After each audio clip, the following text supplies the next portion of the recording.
لبيك اللهم لبيك لبيك لا شريك لك لبيك إن الحمد والنعمة لك والملك لا شريك لك. بسم الله الرحمن الرحيم والصلاة والسلام على رسول الله. Welcome back to another episode. Hajj, the journey of a lifetime. Today, bi'idhnillahi ta'ala, we're going to take you throughout the journey of Hajj from day one until the last day, bi'idhnillahi ta'ala. Perhaps sometimes people are pretty confused. How many days is Hajj actually? Sometimes people go out, they come back after a month, after 2 weeks. But the actual day of Hajj, today, bi'idhnillahi ta'ala, our beloved Sheikh, Dr. Muhammad Salah, is going to enlighten us, Sheikh, from when did it start and when did it finish, including perhaps the Sunan and the Wajibat that we can mention in within. Barakallahu feek. My pleasure. Jazakallahu khairan, Sheikh Iyad. Barakallahu feek. Feek, barakallah, Sheikh. Alhamdulillahi wa kafa wa salamun ala ibadihi alladhina astafa. Praises be to Allah, and may the greatest peace and blessings be upon His most beloved and final messenger, Muhammad, peace be upon him. So if you're talking about the minimum number of days a person can perform Hajj during, day number one, the day of Arafah. Okay. Because An-Nabi Sallallahu Alaihi Wasallam says, Al-Hajj Arafah. Hajj is all about Arafah. Okay. Being in Arafah on the 9th day of the month of Dhul Hijjah. Then Yawmun Nahr, the following day, which is the first day of Eid. All right, okay. It's a very sacred day. Then throwing the stones at least for 2 days. فَمَنْ تَعَجَّلَ فِي يَوْمَيْنِ فَلَا إِثْمَ عَلَيْهِ, which is the 11th and the 12th at noon. You throw the stones and you leave. Allah. So technically we're talking about minimum 3 days, and you leave on the fourth day. That's That the is minimum. Allah, subhanallah. But obviously most of us, when we go for Hajj, we love to stay even for a whole month. Why? Most people, this is their lifetime journey, as we see. They have been saving for it for their entire life.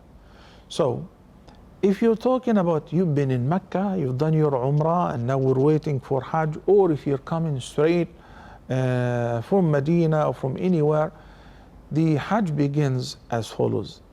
On the 8th day of the month of Dhul Hijjah, Okay. it is a sunnah that we assume the intention of Ihram by saying Labbaik Allahumma Hajjan. Okay. Whether you perform in Hajj al-Ifrad by itself, or you've done your Umrah and you enjoy taking a break and making a new intention for Hajj. The tamattu. On the 8th day. That's tamattu. Okay. But if you already combine the Umrah and the Hajj, you're already in a state of Ihram. You Already. don't need to renew it. Do you go outside? Do you go to Tan'im? Do you go to anywhere or Miqat? For Hajj, you make Ihram from your local place inside Mecca. Okay.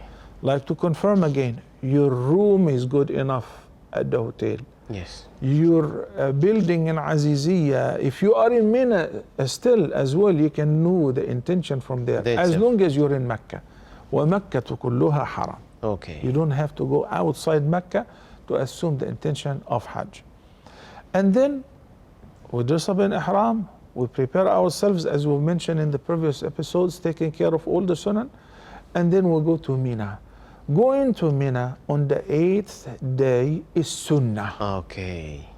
If some people choose, or due to the organizational process, they say, well, you must go to Arafah, we cannot afford to take you to Mina, you're not blameworthy. No problem. Okay. But it's definitely sunnah.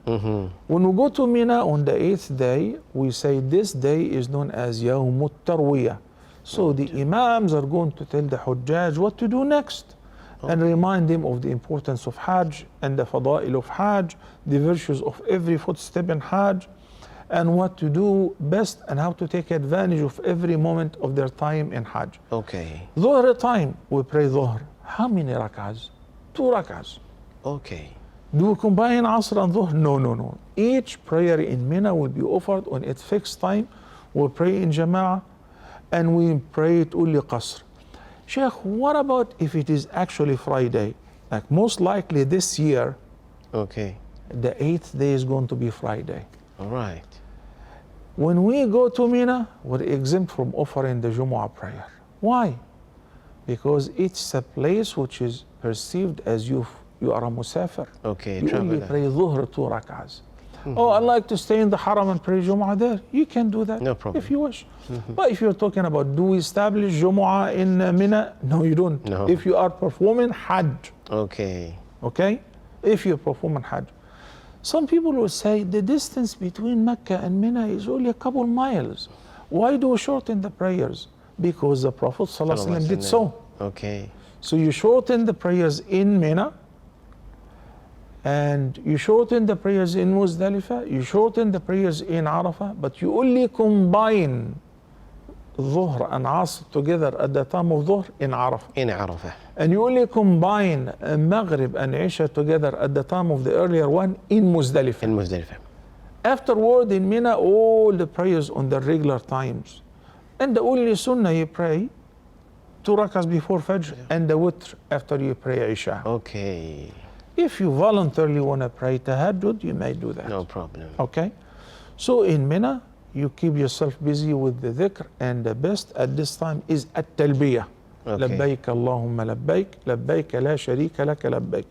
At-talbiyah would last with us beginning from the moment of making ihram, commencing into the condition of ihram, until the 10th day morning. So the 8th, the 9th, and in the morning, which is the Eid day, once we're ready to throw the stones, Yeah. we stop making talbiyah and we switch to takbiratul Eid. Allah. Allahu Akbar, Allahu Akbar, Allahu Akbar, La ilaha illallah, Allahu Akbar, Allahu Akbar, Walillahi alhamd. This is one of the approved forms. There are couple approved forms. La ilaha illallah wahda, anjaza wa'da, sadaqa abda, hazama al-ahzaba wahda, etc. So we make takbiratul Eid, as Allah the Almighty said, وَاذْكُرُوا اللَّهَ فِي أَيَّامٍ مَعْدُودَاتٍ. Okay. Surah Al-Baqarah. And remember Allah in such a number of days. Yes. The Eid day, the 11th and the 12th and the 13th. 13. So takbiratul Eid begins from the Fajr of the Eid day, which is the 10th. Okay. After every prayer, it's recommended, that's specific. But throughout the day, you can make them throughout the day. But after we pray every further prayer, we make the takbirat about 3 times until we pray Asr of the 4th day of Eid.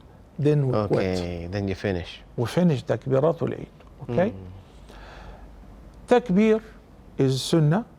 Talbiyah is a sunnah throughout the 8th, 9th, and the 10th morning until you throw the stones. Barakallah fiqh, Shaykhna. So it means over here in Mina, Mina is the place we have those tents, right? True. The white tents. So people, they can just go there, and from there, basically, they're just there waiting to depart to Arafah True. the very next day. So they will pray their salawat, their prayers, shortening without combining at their specific times. So then that will make it the 8th day, and then the following day, which comes the 9th day. When do they depart for Arafah? Shaykh? It's a lovely question. Again, because when people read some books and they want to go by the book, say, no, I'm not leaving until past sunrise. Okay. Fine. The day is how many hours? The daytime. And how many people are in Mina to perform Hajj? We're talking about, again, 4 or 5 million people. Millions. So they require transportations, trains, buses, you know. How possible is it to move a couple million people in just a couple hours? Same time. No? Impossible. And that's why, from an organizational point of view, in your camp, they might say, your camp is allocated this time. You have to depart and get in the train at 3 a.m. No way, I gotta wait until it is sunrise on the 9th. Yawm Arafah. Okay, you're gonna miss the train. You're gonna miss your group. You're gonna get lost. So, Sheikh, is it halal? Is it permissible to go to Arafah before Fajr? It is permissible. Allah. It's okay. It is Fine. perfectly okay. Go with the flow. You're not committing any violation. Okay. And you have to respect and honor that. Subhanallah. And as long as you're walking, labbaik Allahumma labbaik, you're making talbiyah. He arrived to Arafah, prayed Fajr, or he arrived after Fajr, have a bite, take a break, recite the morning adhkar, recite your Quran. We need to spare your energy. So here's some advices from a medical perspective which go hand in hand with the sunnah of the Prophet sallallahu alaihi wasallam. MashaAllah, Allah accepted the dua of Ibrahim alayhi salam, يُجْبَى إِلَيْهِ ثَمَرَاتُ كُلِّ شَيْءٍ رِزْقًا مِنْ لَدُنَّا. The Mecca is full of provision. Even though there is no cultivation there.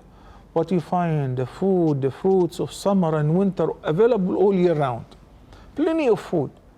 And MashaAllah, when you arrive to Arafah and you find the open buffet, and you find plenty of food, Bismillah, eat your fill. Don't you do that.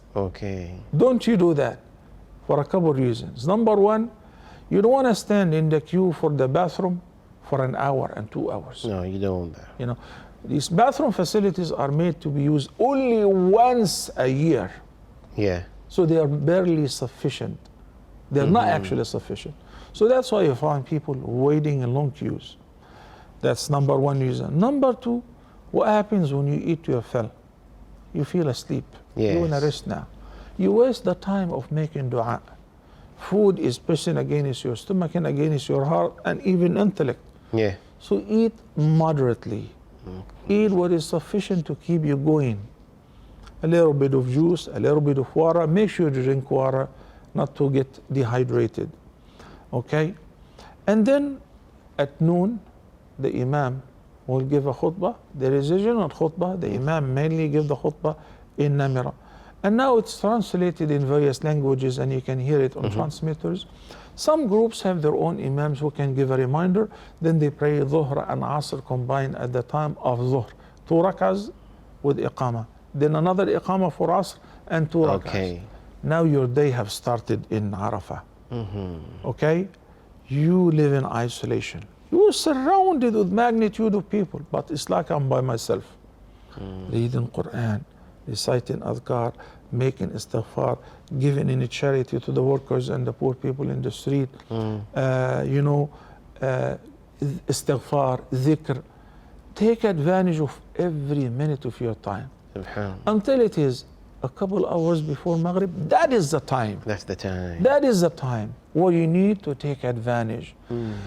Normally in the hadith, Allah the Almighty, in the sound hadith, the Prophet ﷺ said, يَنزِلُ رَبُّنَا تَبَارَكَ وَتَعَالَى every night on the last 1/3 of the night. Throughout the year. And only once he comes down during the day. Obviously, before I say when and why and how, we understand that the how, we don't know. You know, in a way that suits him. Allah said so we understand it. And why? Because he wants to come so near to us and he says, do you have a need? Ask, I will fulfill your need. Do you have a supplication? Invoke me, I shall accept it. I shall answer your invocation. Have you committed so much sins? You seeking forgiveness? I grant you forgiveness. That happens every night on the last 1/3 of the night. Now, he descends before sunset. And he shows pride before his angels. And he says to them, look at my servants. أَتَوْنِي شُعْثًا غُبْرًا. Shu'than is plural of Ash'ath. Ghubran is plural of Aghbar, which means those servants of mine, look at their hair, disheveled. Look at them, they're dusty, full of dust. They have been walking, they have been making an effort, they have been sweating. No perfume, no deodorant, no any scented shampoo or body wash. Similar to the condition of Day of Judgment, it's a small reminder of what will happen on the Day of Judgment. But on the Day of Judgment, we'll be all in the nude. We'll be all scared. Those who stood on the day with sincerity will be saved on the day, on the Day of Judgment. So when you stand there, please leave your Rolex watch at home. Sisters, leave your valuable jewelry at home. You're before Allah subhanahu wa ta'ala to tell him that I'm nothing, I'm no one. Leave your titles. Your ultimate goal is to be forgiven on that day. The Almighty says to his angels, look at my servants. أَتَوْنِي شُعْثًا غُبْرًا. What do they want from me? They want my forgiveness. Bear witness, my angels, I have granted them forgiveness. Go home, you've been all forgiven. Allah, subhanallah. This is an opportunity of a lifetime, La ilaha not to be missed. Imagine if you've been eating now lunch, barbecue, seafood, and all of that stuff. Everybody is making dua, and Yeah. you're asleep. They're tired. Why? Because the Sheikh said it's okay to be in Arafah, just body without soul. No. Not making dua, not taking advantage of this golden time. That's why I said Subhanallah. eat moderate. You have the rest of the days to eat and drink as much as you want. Yes. On that day, focus on one thing.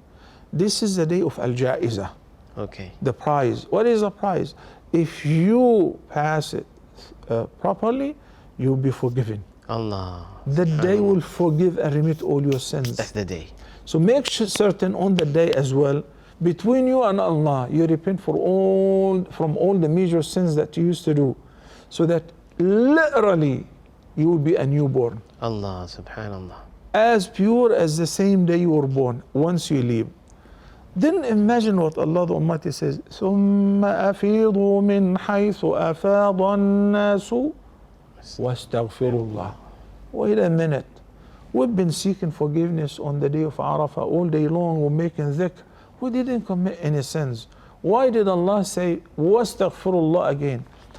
All the ibadat must be crowned with istighfar, Yes. in case there was any shortcoming. Mm-hmm. So istighfar will make it up and will enhance the acceptance of the act of worship. And in order to make certain that no remnants of sins Yeah. whatsoever. The Nabi sallallahu alayhi wasallam said to his companions, As-sakina, As-sakina. And there were only 124,000, leaving from Arafah Yeah. to the next station, which is Muzdalifah. Of course, it's a huge number for them. Yeah. But what about 4 or 5 million Allah. people? Yeah. Everyone wants to go there. Yeah, Habibi, whether I arrive at Maghrib, whether I arrive at Isha, whether it takes me 6 hours, fi sabilillah. No problem. Yeah. Don't you scream, don't you comply. Yeah. You have a bottle of water, alhamdulillah. But I'm gonna miss Isha. In this case, we say you pray Maghrib and Isha Together. in Muzdalifah. Yeah. It's gonna be at the time of Isha. Yeah. At the time of Isha. Is it possible to pray it at the time of Maghrib? Well, some people will make it early, Yeah. okay? Mhm. But the Prophet ﷺ prayed Maghrib and Isha at the time of Isha in Muzdalifah. Okay. Then you pray witr, eat or drink, grab something to energize yourself. And then if you want to sleep, the Prophet ﷺ slept. There is no tahajjud, there is no qiyam during this night. So in Muzdalifah, he slept. He rested. Rested. Okay, the next day. And guess what? It's a place to rest. Subhanallah, even if you're used to comfy beds, Yeah. water mattress or air mattress Yeah. or climate control mattress. But because you've been exhausted during this day, making dua, citing supplication and walking from here to there, once you reach to Muzdalifah, there are no beds, there are no Yeah. mattresses. It's only if you find a carpet, Yeah. you'll be lucky. Then you put your head and maybe put in your shoes as a pillow, Yes. and you'll just fall asleep. Subhanallah. This sleep is a ibadah as well. Allah. Until it is Fajr, you get ready, you prepare yourself, you pray Fajr, and then you start making adhkar and stand in the queue until you get to the train station. By the time you get there, it's already daylight. Allah. We said women, children, workers, elders, and those who are assisting them are permitted to leave around 1 a.m. past Yes. midnight. Subhanallah, Sheikh Sana, you mentioned, so on the 8th, Mina, and then on the 9th, the Arafah.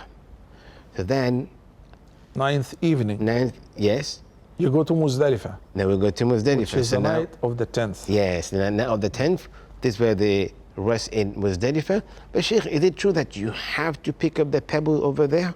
Whether you pick them from Muzdalifah or from Mina, it doesn't matter. It doesn't matter. And Nabi sallallahu alayhi wasallam asked his cousin Abdullah ibn Abbas to pick for him. So they picked 7 peoples, and we said in the previous episode, the Prophet sallallahu alayhi wasallam approved the size of these peoples, the size of the chickpeas. The raisins, yeah? Those who assume that the bigger is the better, not in the stones. No. The Prophet ﷺ established the concept of moderation and opposed being extreme in religion through saying, Like this, you should pick. And don't go extreme in your religion. What destroyed nations before you? Being extreme in the religions.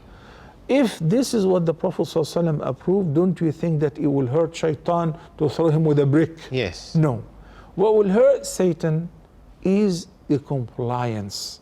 Okay. Remember, the Messenger of Allah, peace be upon him, said, إنما جعل الطواف بالبيت والسعي بين الصفا والمروة ورمي الجمار من أجل ذكر الله. Okay. The reason why Allah prescribed all these Hajj rituals is to keep celebrating the praise of Allah at every station and at every location.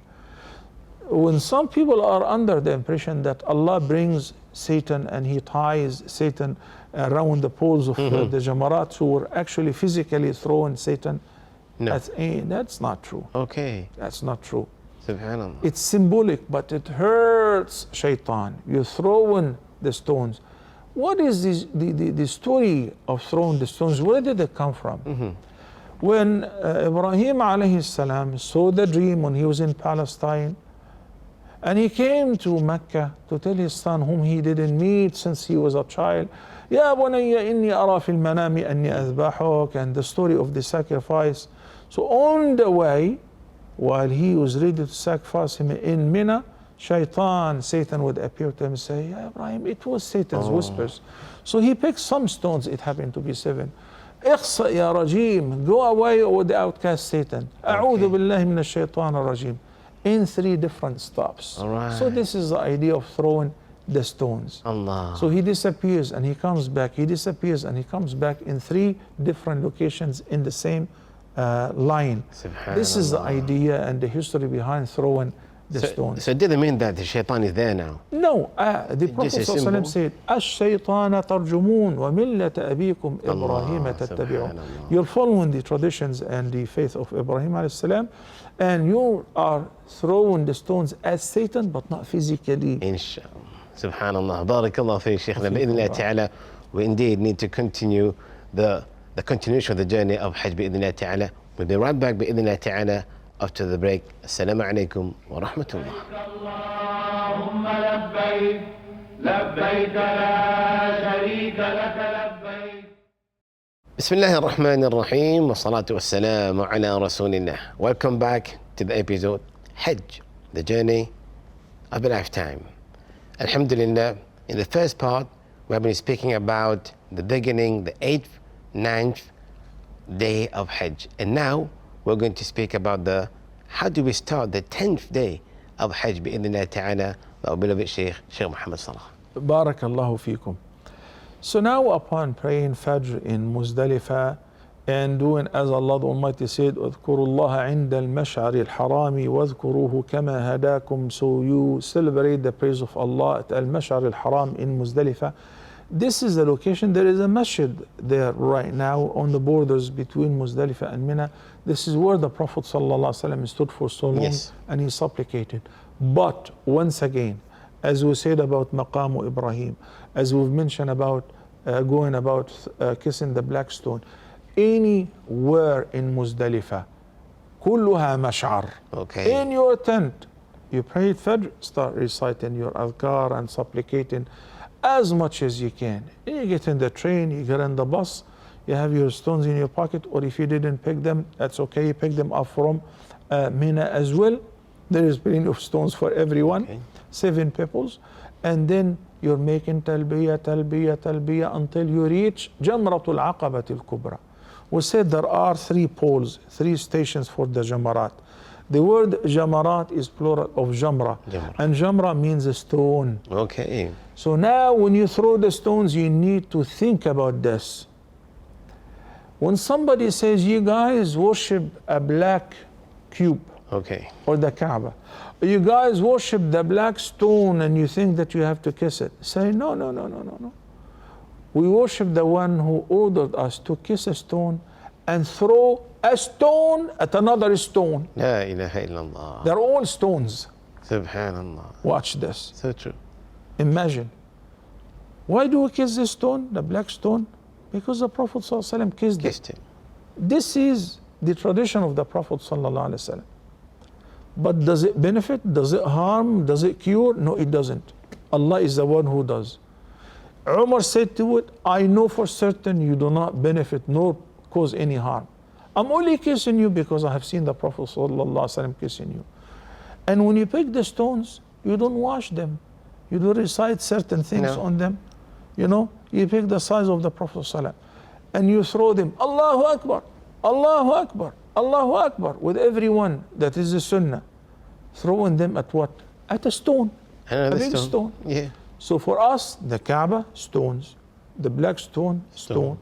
The Jamarat, stones. And the stones which we throw at the Jamarat are stones. So we have nothing to do with worshiping the stones whatsoever. We're only complying with the commandment of the Almighty Allah and the manasik of Ibrahim alayhi salam performing Hajj and Umrah. ربنا وأرنا مناسكنا وتب علينا إنك أنت التواب الرحيم. After throwing the stones, alhamdulillah, we said the Hajj. Okay. You have no access to find out whether the Hajj have been ransomed, sacrificed or not. But you're exempt from following the order. It's a sunnah. Okay. So the order is throw the stones, slaughter the Hajj, then do the shaving or the tahallul, trimming the hair. But if you do cutting or shaving the head before the slaughtering of the Hajj, it's also permissible. No problem. No problem. Okay. And you consider it done because the authorities will take care of it on your behalf. Yes. And then they will send the meat to the countries which are in need most. Okay. And that's a blessing. Proper ijtihad. Instead of throwing the meat in the streets and wasting it. Then afterward, if you have an access to go to Mecca, like if you're going with a group, and they say buses will be ready at 3 p.m. Do not try to go on your own. Go with the flow. Follow your group. It's 10 a.m. Buses will be going right now. Okay, go with them. You enter the haram and you do tawaf and sa'i. This tawaf and this sa'i is the third and the fourth pillar of Hajj. Okay. Tawafu al-ifada or tawafu al-ziyara, followed by sa'i. Who will be exempt from performing sa'i? Only one person. Yes. If you are making Hajj al-Qiran, which we explained very simply, that you commence into Ihram to do both, Umrah and Hajj. You remained in Ihram from the moment you enter Mecca. You didn't remove it, you didn't do Tahallul. You went with it to Mina. Now, when you entered Mecca, you did your Umrah, you did Tawaf, and you did Sa'i. And you didn't do Tahallul. You remained in Ihram because you're doing Qiran. Combine them both. Now, for Hajj, you do Tawaf al-Ifada and you don't have to do Sa'i. No more sa'i. No more Sa'i. It's only one Sa'i. Either you do it after Umrah or you do it after Hajj. And I mentioned earlier in one of the previous episodes, it's highly recommended that you should do it after Tawaf al-Umrah. So this way, when it's most crowded, you're exempted. During the day of Tawaf al-Ifada, you're exempt. You just do Tawaf and you go home. You go. Your Hajj is complete. You finished all the arkan. Now remaining some wajibat and sunan. Okay. So after you do Tawaf and you do Sa'i, if you're doing Hajj by itself, Ifrad, or if you're doing Hajj al-Tamattu, now you are on your way to Mina, because the sunnah is to spend the days and nights in Mina. In Mina. Okay? Eat and drink and pray in Mina. I have a nice room in the haram. It's very expensive. I like to go shower, refresh. No problem. What is required in Mina on the 11th and on the 12th, the night of the 11th and the night of the 12th, is to spend most of the night. Okay. So if the night entirely is 12 hours, 7 hours, at any time from sunset till Fajr. 7 hours and you can go. Sunnah is to stay for the entire night. But Sheikh, by the time we finish our tawaf and we grab the bite, you know, we were not able to enter Mina until it was an hour before Fajr.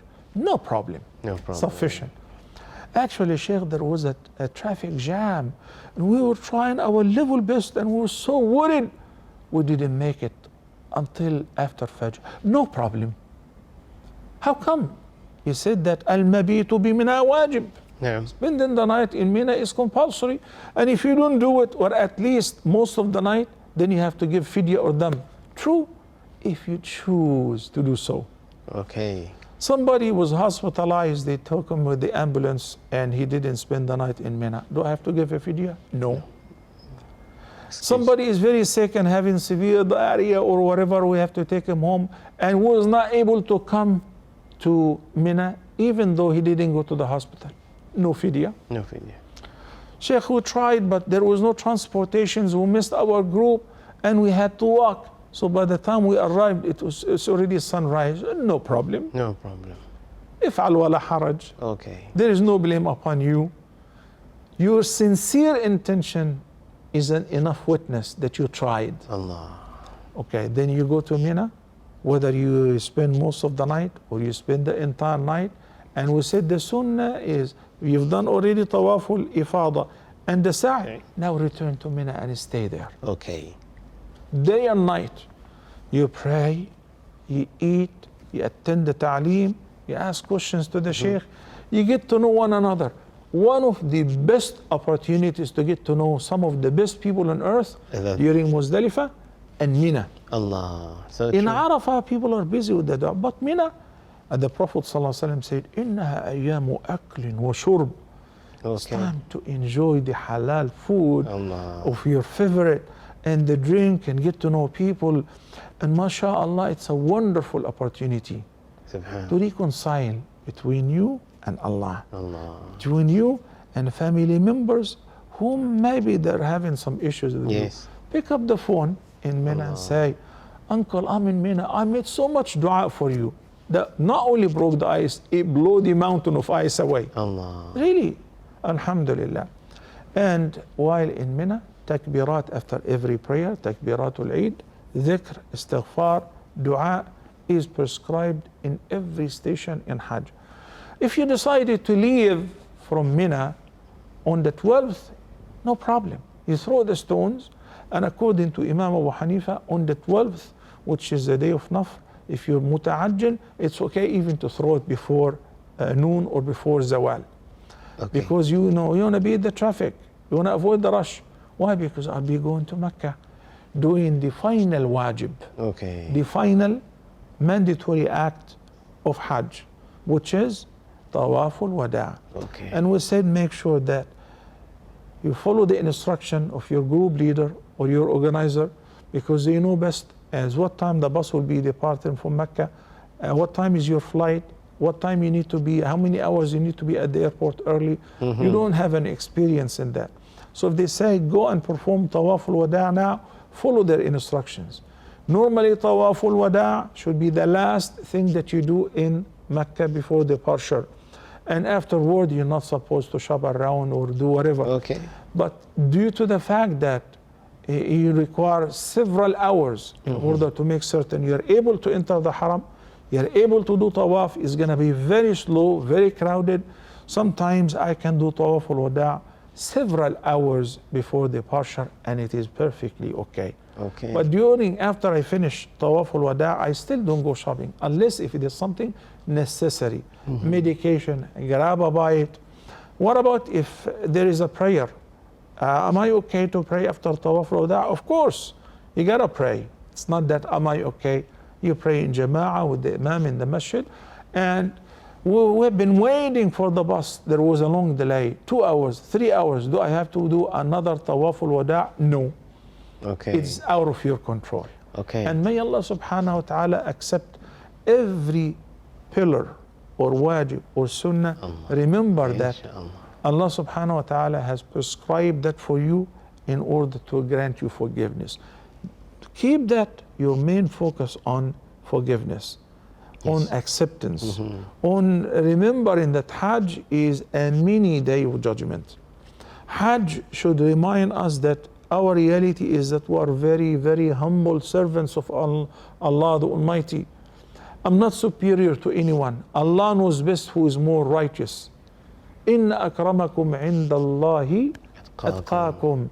Indeed, of all of those rainbow colors that I see around me, black, white, different ethnicities, amazing languages, all sorts of people from every corner on earth have come chanting the same chantation. Labbaik Allahumma labbaik. No one should ever consider himself better or superior or no best. Rather, what will make your ibadah more accepted is the level of humility with ikhlas. Okay. Humbleness. I think everyone is better than myself. And also being helpful to others, willing to help others by every possible means to the best of your ability, including others in your supplication, in your dua, reconciling with your friends, family members, neighbors, relatives, and settling any madhalim between you and others, so that when you come out of the day of Arafah, not only that Allah will forgive you the sins between you and Him, but the sins between you and others, you will be literally as pure as the same day you were born. Allah, barakallah feek, subhanallah. Just a question just popped into my mind.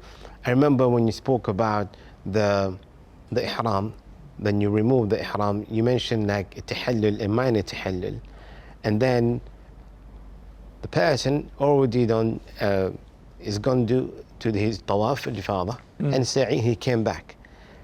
And when he comes back to Mina, does the tahallul kubra, you want to call it, or did that happen right now? Or do they have to wait on the 13th when he goes back, then he had already... Once you're done tawaf and sa'i, or only tawaf if you're doing Hajj al-Qiran, on the same day? you have finished Hajj. Okay. What remains for you? Some wajibat. Why do I say you finished Hajj? Because what matters most is arkan and pillars. Very true. If any of them is missed, you haven't done Hajj. Very true. And you will have to stay in ihram until you do it. I.e., if a person didn't do tawaf for whatever reason, health reason, whatever, he can never approach his wife after he recovered until he performs tawaf and sa'i. He's still muhrim. Okay. Even if he traveled to the States, he's still in ihram. Allah. He or she, where they will have to come back and do tawaf and sa'i. And that's why I said focus on fulfilling the pillars, Yes. then perfecting the wajibat, Yeah. then adorning the manasik with the sunnah. Allah, so true. Okay? And some people give priority to the sunnah and they neglect the wajib, So true. they neglect the rukn. That is not befitting. We give everything its due rights. Sheikh, you mentioned in regards to the tawaf al-ifada or tawaf al-ziyarah, they call it. Can that be performed on the 11th, 12th and 13th? 11th, 12th, 13th, 14th, 15th, 16th, 20th, Alright. 28th, no problem. So, but then that doesn't mean you But have the best is the one which you will do on the 10th day, which is the first day of Eid. Okay. But also keep in mind that sometimes I say to myself, Muhammad, you're physically fit. You can do it. But I have some elders with me, so I wait not to hurt them. Not to hurt their feeling and not to hurt them physically. Okay. Not to push them and say, okay, don't worry about it. We'll wait for a couple of days. This is my intention. You will be rewarded further. Okay. You know, when you think about it this way, okay, you're not being selfish. Yeah. So if I do it on the 11th, acceptable? Definitely. Acceptable. 12th, some people say, you know what? I heard that if you combine wada' and tawaf al-ziyarah, it is sufficient, 100%. So that's why I'm not going for tawaf al-ifada, even though the buses are going every day. No, I'm gonna wait until the day of departure. I don't advise you. No. Why not? Because now I'm walking on foot, I'm able. I don't know what is gonna happen tomorrow.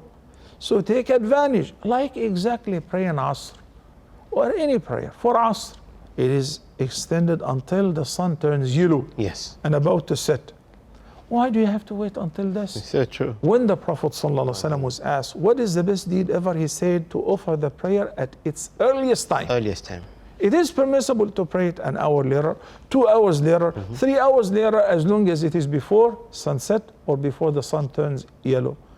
But the best is to prioritize to do it as early as possible. Same with طواف الإفاضة and السعي. But, technically speaking, if your group decided that we will be leaving on the 12th, متعجل, Okay. and we were not given permission to perform طواف الإفاضة today or tomorrow, or you had fever, you had some flu, you were not able to go, so you're gonna make it only once. You're leaving Mina once. You're going to Mecca to do طواف الإفاضة, طواف الوداع. I didn't do طواف الإفاضة yet. No problem. You do طواف الإفاضة and sa'i if you owe sa'i, and just leave. Okay. I don't have to do طواف الوداع. No, because the purpose of طواف الوداع is to say goodbye to the Kaaba. Okay. Farewell. Wada' means farewell. And I just did. Okay. You know? Sufficient. The last thing I did was طواف الإفاضة. So it will be sufficient. Women who start the menses, who started the menses after they perform طواف الإفاضة, now we're going to say goodbye to the Kaaba and leave. What about طواف الوداع? You're exempt. Exempt. Okay, here is 800 riyal because I want to give a fidya. For what, sister? Because I cannot perform طواف الوداع, the farewell طواف, because I started my menses. No, you don't have to give anything. Okay. Allah is merciful. Allah is the most generous. Allah is the kindest. So because of your condition, you are exempt. No problem. Barakallah feek. Shaykhna, one of the last questions that we would like to ask in regard to the people who are not performing Hajj, and usually in the masajid on the ninth day, you hear that the Imam is making the takbirat, and he goes for the 9th, 10th, 11th, 12th, 13th day. Why are these takbirat done for those who are not performing Hajj? No, the takbirat for Eid al-Adha particularly, they should begin after Fajr of the Eid day, which is the 10th day. Okay. Some people say you may begin that at sunset of the 9th day in Muzdalifah. Yeah. The more correct view, after praying Fajr on the Eid day. But there's something to be mentioned here. At-takbir in general throughout the first 10 days of the month of Dhul Hijjah. Yeah. Okay? This is takbir from day one. Abdullah ibn Umar ibn Khattab, may Allah be pleased with him. Abu Hurairah, may Allah be pleased with him. They used to go to the marketplace and raise their voices. Allahu Akbar, Allahu Akbar, Allahu Akbar. Same like Takbiratul Eid. But when? Anytime. Anytime. So there is mutlaqut takbir, and there is a specific prescribed takbir after the prayers. Okay. So those takbirs, which are specific, they begin on the Eid day. On the Eid day. After you pray Fajr, after every prayer, until the Asr prayer of the 4th day of Eid, which is the 13th day of the month of Dhul Hijjah. But from day one, most likely the first day of Dhul Hijjah will begin on Friday, on the 7th of June. So from day one, if you want to fast, recommended. If you want to make takbir, highly recommended to raise your voice with the takbir. Okay? But not after the prayers. Okay. You make your regular khitam al-salah after the prayers. But mutlaq al-takbir at any time, day or night, 24/7. Until it is the Fajr of the Eid day, you start making takbirat. You add to it, you make it specifically after every prayer. Shaykhna, barakallah feek. May Allah subhanahu wa ta'ala bless you. May Allah subhanahu wa ta'ala accept from you. And one of the dua that you mentioned, Rabbana, when Allah subhanahu wa ta'ala mentioned in regards to Ibrahim and Ismail, تقبل منا إنك أنت السميع العليم. Shaykh, for verily your travel and your way of coming here and demonstrating the way of doing Hajj, indeed that was something that really enlightened, I would say, the whole ummah. May Allah subhanahu wa ta'ala bless you. And indeed it was a pleasure. We wish we could continue more of the episode. We have come to the end of the episode of Hajj, the journey of a lifetime. And bi'idhnillah ta'ala, we ask Allah subhanahu wa ta'ala to invite everyone to the house of Allah subhanahu wa ta'ala. And we ask Allah azza wa jal to accept each and every of your efforts. Bi'idhnillah ta'ala. I am Ayaz Hawsi, your host, and it was a pleasure to have our guest, Dr. Sheikh Muhammad Salah. And bi'idhnillah ta'ala, we shall be coming more for different shows بإذن الله تعالى. Until then, السلام عليكم ورحمة الله وبركاته. اللهم لبيك لبيك لا